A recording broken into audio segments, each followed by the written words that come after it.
এখানে অনেক তৃণমূলের বা অনেক সিপিএম এর নেতা বা কর্মীরা বলছে যে আজকে আমি বলি যে তৃণমূল আর সিপিএম কংগ্রেস এক হয়ে ইন্ডি জোট তৈরি করেছে।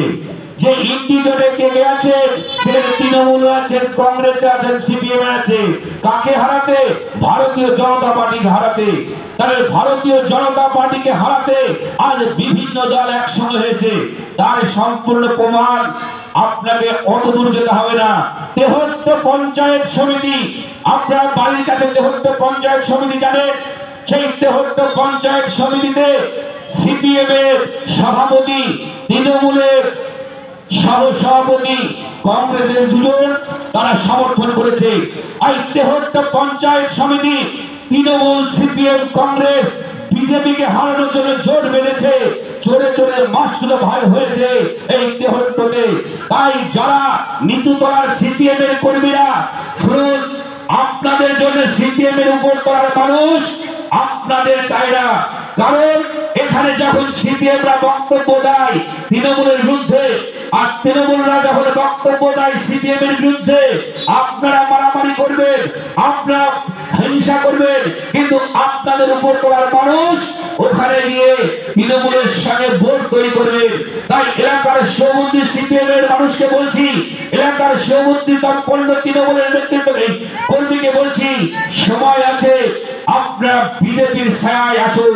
বিজেপির ছায়ায় পতাকা ধরে ভারতবর্ষকে শক্তিশালী তৈরি করুন। বন্ধু, আমাদের উপপ্রধান সাহেব বলছিলেন যে এলাকার পশ্চিমবঙ্গের শিক্ষিত বেকার যুবক মানুষ গত পরশু দিনের একটা টিভিতে দেখেছে, যিনি গ্রন্থাগার মন্ত্রী সিদ্দিকুল্লাহ চৌধুরী, সেই সিদ্দিকুল্লাহ চৌধুরী কি বলছেন জানো?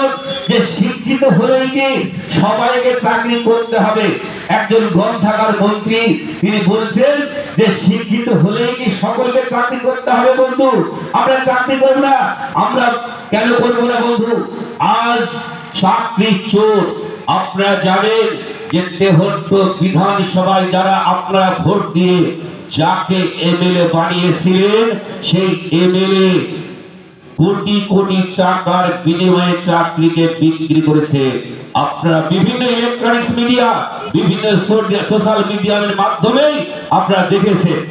আপনার এলাকার চাকরির জন্য কাউকে 3 লাখ টাকা ঘুষ দিয়েছিলেন, কাউকে 5 লাখ টাকা ঘুষ দিয়েছিলেন। বন্ধু, চাকরি চোর হয়ে গেছে। আর বর্তমানে টিভি খুললেই একটাই জিনিস আওয়াজ পড়ছে, শাহজাহান শাহজাহান। আপনারা ইডি যে সংস্থা, সেই দিনকে শাহজাহানের বাড়িতে যেদিনকে তল্লাশি করতে গিয়েছিল, কি অপরাধ ছিল তাদের? অপরাধ একটাই ছিল যে তৃণমূলের নেতৃত্বের বাড়িতে তল্লাশি করা যাবে না। সেই দিনকে ইডির মাথা ফাটিয়ে দিয়েছিল।